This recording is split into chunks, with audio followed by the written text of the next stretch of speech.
ระยะเผาขนครับตอนนี้ก่อนเบิ่งคลิปนี้ขอคนละ1 ไลค์เพื่อเป็นกำลังใจให้ขอได้สร้างคลิปต่อไปนำเลยเนาะสบายดีเนาะพ่อแม่พี่น้องมื้อนี้ก็ลมแบ่เนาะสลองยอดผู้ติดตาม600 บคน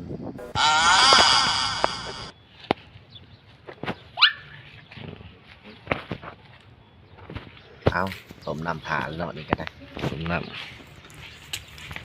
มน้ำมันชาเกินไปเผาเลยดีกว่าเรือเผาขนครับตอนนี้ก็เป็นเวลาปีน้ำไหนโปกัว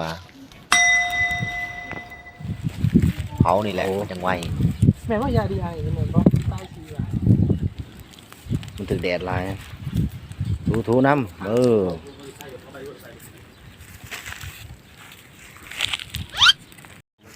โอ้โหคนแตกเลยกระบาดมันอ่อนแห้งเนาะ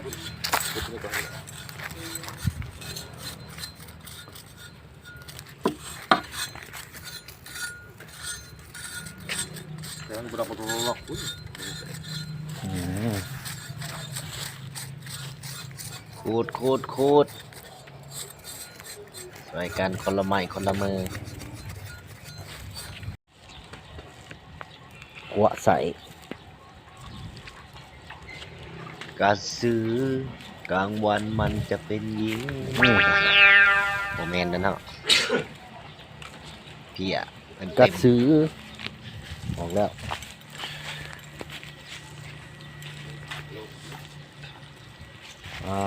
ผลไง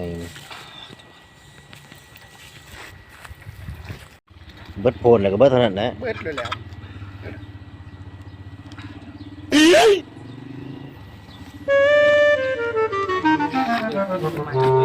ังไม่อยู่มันอันนี้ยังอุ่นอยู่เนาะเอาอยู่ห้องเมื่อกี้แหละขั้นตอนเอาไปซื้อแบมเขาโต300,000แยกอะไรเนาะแยกอะไรต้อง500,000หาแอลกอฮอล์มาเด้อเหล้าขาวก็ได้มาเลยเดี๋ยวไม่ได้ง่ายเนาะลุกเลยได้แล้วปฏิบัติเลยโอเค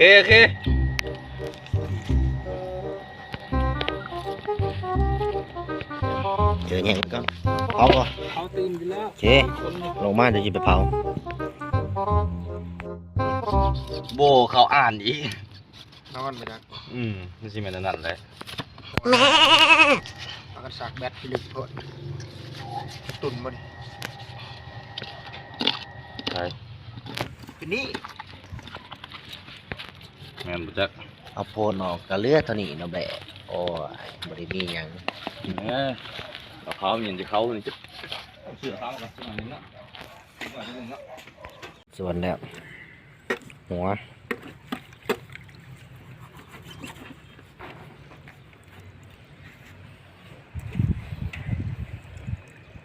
ใส่ล้วนเรื่อ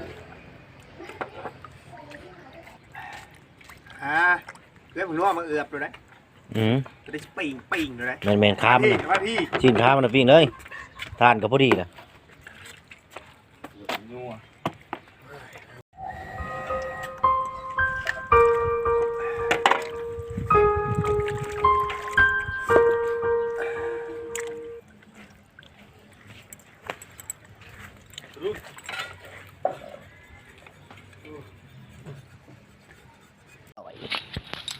เดี๋ยวจะปิ้ง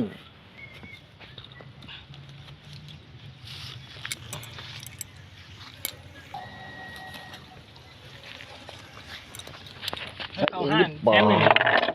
บอกอีกเลยคันมันยินเล่าเขามันนี่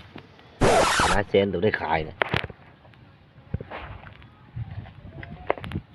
ตอนแรกนี่มันไม่กินแล้วมันไม่กินคือ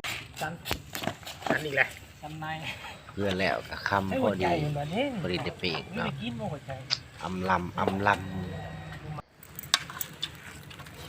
ข้าวพายเอาเนี่ย